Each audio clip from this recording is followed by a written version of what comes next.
Hello दोस्तों, तो कैसे हो आप लोग। उम्मीद है आप सब बढ़िया होंगे। तो चलिए आज के वीडियो को बिना टाइम वेस्ट किए शुरू करते हैं। टॉम हमेशा से ही निकम्मा और तुच्छ रहा है। अपने प्रतिशोधी स्वभाव के कारण वह मुझे आसानी से नहीं छोड़ता, लेकिन वास्तव में मुझे थोड़ी जिज्ञासा थी। महारानी और युवराज की निगाहों के सामने वे आखिर क्या करने की हिम्मत करेंगे। जैसे ही लूसी ने बोलना समाप्त किया, अन्ना अपने चेहरे पर एक चापलूसी भरी मुस्कान लिए छोटे छोटे सुंदर कदम बढ़ाते हुए वहां आ गई। महामहिम, उसने मधुरता से झुककर अभिवादन किया, फिर लूसी की ओर चल पड़ी। बहन, पहले जो हुआ वह मेरी गलती थी। मैं किसी जगह जाकर तुमसे ठीक से माफी मांगना चाहती हूँ। जैसे ही उसने बोलना खत्म किया, मैंने अन्ना की आंखों में एक क्षणिक घमंड की झलक भी देखी। तो क्या हुआ अगर महारानी ने उसे लूसी को ले जाते हुए देख भी लिया। महल में हर कोई जानता था कि लूसी कभी टॉम के पीछे भागी थी। मेरी नजरें ठंडी और शांत बनी रहीं। मैं पहले ही मोटे तौर पर समझ चुकी थी कि टॉम और अन्ना क्या योजना बना रहे हैं, लेकिन मैं पहले से ही उनसे सतर्क थी। अपनी पिछली जिंदगी की नफरत को भी जोड़ लें तो पुराने गिले शिकवे और नए कर्ज मिलाकर, चाहे वे कुछ भी कहें, मैं अब कभी उनके प्रति नरम नहीं पड़ूंगी। इस समय की मैं जैसे नर्क से रेंगती हुई कोई राक्षसी थी। हर बार जब मैं आधी रात को बुरे सपनों से जागती तो अपने दिल में उमड़ती नफरत को बस दबा लेती और खुद को बार बार चेतावनी देती कि अभी सही समय नहीं आया है। मैं बिल्कुल भी कोई जल्दबाजी या लापरवाही नहीं कर सकती थी। अगर ऐसा है तो मैं तुम्हारे साथ चलूंगी बहन। जैसे ही मैंने बोलना खत्म किया, मैं शांतिपूर्वक खड़ी हो गई। मैंने महारानी की ओर सिर हिलाया, फिर अन्ना के पीछे पीछे मंडप से बाहर चली गई। नैनी मैरी ने उन्हें जाते हुए देखा और खुद को बोलने से रोक नहीं पाई। महारानी जी, मुझे लगता है कि मिस लूसी अब कुछ अलग सी लग रही हैं। वो लड़की हमेशा से ही समझदार रही है। इतना कहकर बातचीत वहीं समाप्त हो गई। फूलों का जलसा धीरे धीरे अपने चरम पर पहुंच गया और युवा महिलाएं और सज्जन विशाल शाही बगीचे में घूमने लगे। अन्ना डर रही थी कि आसपास बहुत सारी निगाहें हैं और वह चाहती थी कि उनकी योजना जल्दी पूरी हो जाए, जिससे लूसी एक अंतहीन अंधकार में गिर जाए। अन्ना जब लूसी को कमल के तालाब के पास ले आई तो उसके साथ आई दासी ने कोई बहाना बनाकर वहां से निकलने का रास्ता ढूंढ लिया। बहन, तुम मुझे यहाँ क्यों लाई हो? अगर हमें फूलों का आनंद लेना है तो हम शाही बगीचे में क्यों नहीं हैं? अन्ना यह सुनकर एक पल के लिए ठिठक गई। कमल के फूल भी तो फूल ही हैं, और फिर तालाब के बीचों बीच कोई मछलियां भी हैं। क्यों ना हम मिलकर उन्हें खाना खिलाएं? क्या वह मुझे पानी में धक्का देने का मौका ढूंढ रही थी? जब उसकी दासी पहले गई थी तभी मैंने सब कुछ नोटिस कर लिया था, लेकिन जब वे खेलना चाहते हैं तो मैं भी उनका साथ दूंगी। रही बात इस खेल के अंजाम की, तो अब वह मेरी समस्या नहीं थी। जब टॉम ने अन्ना की निजी दासी को देखा तो वह तुरंत सब समझ गया। लगता है योजना लगभग पूरी हो चुकी थी। उन्होंने पहले ही इस पर सहमति बना ली थी। अन्ना लूसी को कमल के तालाब तक ले जाएगी और उसके पहुंचने के बाद वह मौका देखकर लूसी को पानी में धक्का दे देगी। फिर वह हीरो बनकर उसे बचाएगा। पानी में उन दोनों के बीच निश्चित रूप से शारीरिक संपर्क होगा। इसके बाद अन्ना चिल्लाएगी कि कोई पानी में गिर गया है। तब तक भोज में मौजूद सभी लोग उन दोनों को एक दूसरे से चिपके हुए देखेंगे।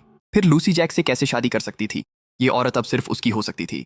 टॉम ने होठों पर मुस्कान लाते हुए पूरी संतुष्टि के साथ अपना चेहरा चमकाया और फिर वहां से चला गया। एमी ने जैक की ओर देखा। महाराज, टॉम जा चुका है।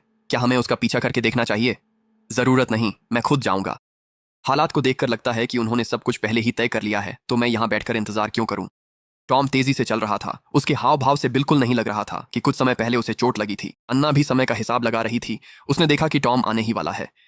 वह चुपचाप लूसी के पीछे आकर खड़ी हो गई। मेरे नजरिए से मैं देख सकती थी कि अन्ना मेरे पीछे खड़ी है। उसका चेहरा क्रूरता से विकृत था और उसके उठे हुए हाथ मुझे धक्का देने के लिए पहले से ही तैयार थे। पिछले जन्म में उन्होंने मुझे जो अंतहीन दर्द दिया था, उसे याद करते हुए अब समय आ गया था कि वे भी महसूस करें कि सबके द्वारा न्याय, उपहास और मजाक उड़ाए जाने का क्या एहसास होता है। इस जन्म में मैं यह सुनिश्चित करूंगी कि वे दोनों एक दूसरे से मजबूती से बंधे रहें, एक दूसरे से घृणा करें, एक दूसरे को यातना दें और अंत में वही सजा पाएं जिसके वे हकदार हैं।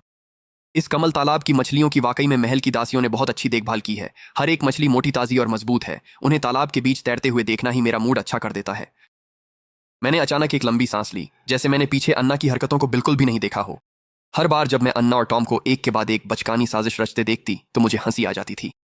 आखिर उस समय मैं इन सब बातों में कैसे फंस गई थी? उनकी घटिया अदाकारी किसी के लिए भी साफ थी, लेकिन क्योंकि मैं उन पर भरोसा करती थी और उन्हें पसंद करती थी, मैंने खुद को और पूरे मार्क्विस परिवार को एक अथाह गड्ढे में धकेल दिया। इस जीवन को फिर से जीते हुए और उनके चेहरे देखते हुए मुझे बस अपनी पिछली जिंदगी की मूर्खता पर गुस्सा आता है। जब अन्ना ने लूसी को यह कहते सुना तो वह ठिठक गई। फिर जल्दी ही समझ गई कि यह बेवकूफ खतरे के आने का अंदाजा भी नहीं लगा पाई है और तालाब की मछलियों की तारीफ करने का मूड बना रही है।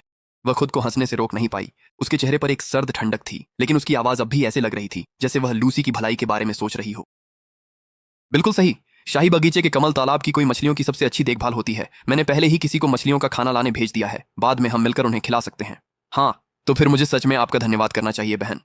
तुम और मैं तो सगी बहनों की तरह हैं, इसमें धन्यवाद की क्या जरूरत है? ऐना की आंखों में एक क्रूरता की झलक आई।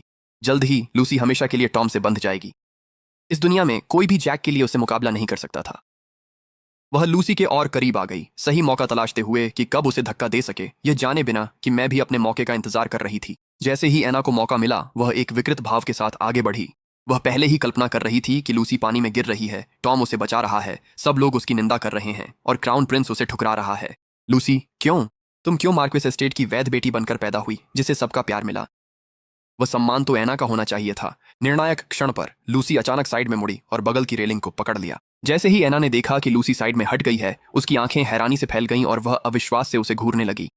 अगले ही पल वह सिर के बल पानी में गिर गई। मैं बस सड़क किनारे बारिश से बचने की कोशिश कर रहा था, तभी मेरी नजर एक व्हील चेयर पर बैठी लड़की पर पड़ी। पहले मुझे लगा उसे मदद की जरूरत है, लेकिन वह बस मुझे घूरती रही, जैसे उससे मेरी मौजूदगी से परेशानी हो। कुछ देर की चुप्पी के बाद उसने सावधानी से एक पुरानी गुल्लक निकाली। मेरा अब कोई परिवार नहीं है, क्या आप 2 दिन मेरे साथ रह सकते हैं? 1 दिन भी चलेगा। उसके उम्मीद भरे चेहरे को देखकर भी मैं हाँ नहीं कह पाया। मेरे माता पिता अभी अभी गुजर गए थे, मेरी नौकरी छूट चुकी थी, मेरी गर्लफ्रेंड मुझे छोड़कर चली गई थी और मकान मालिक ने भी मुझे घर से निकाल दिया था। मेरे बटुए में सिर्फ $137 बचे थे। मैं बारिश में खड़ा था, पूरी तरह टूट चुका था। तभी अचानक किसी चीज ने मेरे सिर के पीछे हल्का सा धक्का दिया। मैंने पीछे मुड़कर देखा, एक बहुत पतला हाथ मेरे ऊपर छाता पकड़े हुए था। उसकी नसें तक साफ दिखाई दे रही थीं। वह व्हील चेयर पर बैठी थी, कमजोर, पीली और बेहद नाजुक दिखने वाली। बारिश ने उसके आधे शरीर को भिगो दिया था, लेकिन उसे इसकी परवाह नहीं थी। वह बस मेरे लिए छाता पकड़े हुए थी। मुझे खुद पर हंसी आने लगी। मैं इतना नीचे गिर चुका था कि अब एक विकलांग लड़की मेरा ख्याल रख रही थी। मैं उसे धन्यवाद भी नहीं कह पाया था कि उसकी व्हील चेयर धीरे धीरे पीछे खिसकने लगी। तभी मुझे एहसास हुआ कि हम ढलान पर खड़े थे। सोचने का समय नहीं था। मैं तुरंत उसकी तरफ दौड़ा। वो पहियों को पकड़कर रोकने की कोशिश कर रही थी, लेकिन इससे उसकी रफ्तार और बढ़ रही थी। आखिरी पल में मैंने व्हील चेयर पकड़ ली, लेकिन छाता उड़कर सीधे उसके सिर पर जा लगा।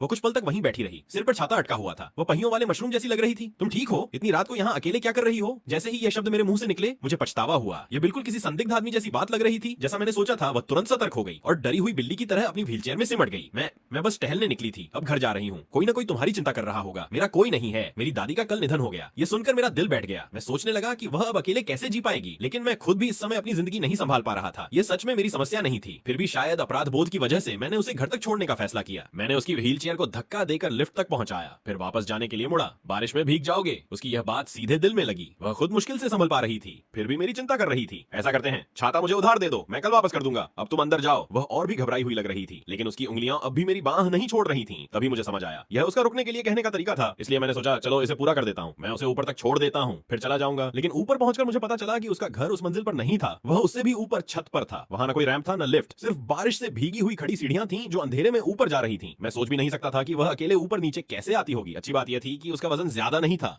मेरी गर्लफ्रेंड एक जीनियस बोर्ड गेम खिलाड़ी थी, जबकि मुझे तो साधारण खेल भी ठीक से खेलना नहीं आता था। लेकिन हर बार वह जानबूझकर मुझे जिता देती थी। जब भी कोई कहता कि मैं उसके लायक नहीं हूँ, वह मुस्कुराकर कहती, मैं सब कुछ हार सकती हूँ, लेकिन शे हुआयान को नहीं। उस समय मुझे भी लगता था कि हम कभी अलग नहीं होंगे। लेकिन फिर वह राष्ट्रीय टीम में पहुंच गई और वहाँ उसकी मुलाकात प्रतिभाशाली खिलाड़ी देंग चेंगजो से हुई। शुरुआत में मैंने ज्यादा ध्यान नहीं दिया, लेकिन धीरे धीरे वह उससे मैचों में जीतने देने लगी, उसके साथ बाहर घूमने लगी और यहाँ तक कि उसकी वजह से मुझ पर गुस्सा भी करने लगी। तभी मुझे एहसास हुआ कि हमारे बीच कुछ बदल चुका है। इसलिए मैंने उसे सिर्फ एक मैसेज भेजा, मैंने सोच लिया है हम अलग हो जाते हैं। मेरा मैसेज पढ़ते ही वह लगातार कॉल और मैसेज करने लगी, लेकिन मैंने फोन बंद कर दिया। अगली सुबह रूममेट ने बताया कि वह मेरे हॉस्टल के नीचे खड़ी है। मैं नीचे पहुंचा तो देखा कि देंग चेंगजो भी वहीं था और उसे समझा रहा था, चलो वापस चलते हैं, वह अब तुमसे प्यार नहीं करता, तुम्हें ऐसे देखकर मुझे तकलीफ होती है। उसकी बात सुनकर मुझे हंसी भी आई और घिन भी। मैंने वहीं से वेन नान को फोन किया और कहा, स्पीकर ऑन करो। फिर मैंने धीरे से कहा, देंग चेंगजो, तुम किसी और की गर्लफ्रेंड की इतनी चिंता करते हो तो लो, अब वह तुम्हारी हुई, मुझे नहीं चाहिए। मेरी बात सुनते ही आसपास खड़े लोग उनकी तरफ देखने लगे, जबकि मैं फोन काटकर वापस चला गया। उसी दिन यह मामला पूरे कैंपस में फैल गया। बाद में वेन नान ने फोन करके कहा कि मैंने एक निर्दोष इंसान को बीच में घसीटा है। तब मैंने उसे वे तस्वीरें भेज दी जो खुद देंग चेंगजो ने मुझे भेजी थी और सिर्फ इतना कहा, मैंने तुम्हें मुझसे प्यार करते देखा है, इसलिए तुम मुझसे प्यार करती हो, यह मैं तुमसे बेहतर जानता हूँ। इस बार उसके पास कोई जवाब नहीं था। मैंने उसके सारे संपर्क ब्लॉक कर दिए। शुरुआत में बहुत तकलीफ हुई, लेकिन जिंदगी किसी एक इंसान के जाने से नहीं रुकती। मैंने पढ़ाई पूरी की, आगे बढ़ गया और धीरे धीरे वह मेरी जिंदगी से पूरी तरह निकल गई। बाद में जब दोनों परिवारों को हमारे ब्रेकअप का पता चला तो उसके माता पिता बार बार मुझसे माफी मांगते रहे। उन्हें देखकर मुझे बस एक ही बात महसूस हुई, जो लड़की कभी कहती थी कि वह सब कुछ हार सकती है, लेकिन मुझे नहीं, आखिर में उसने सबसे पहले मुझे ही खो दिया।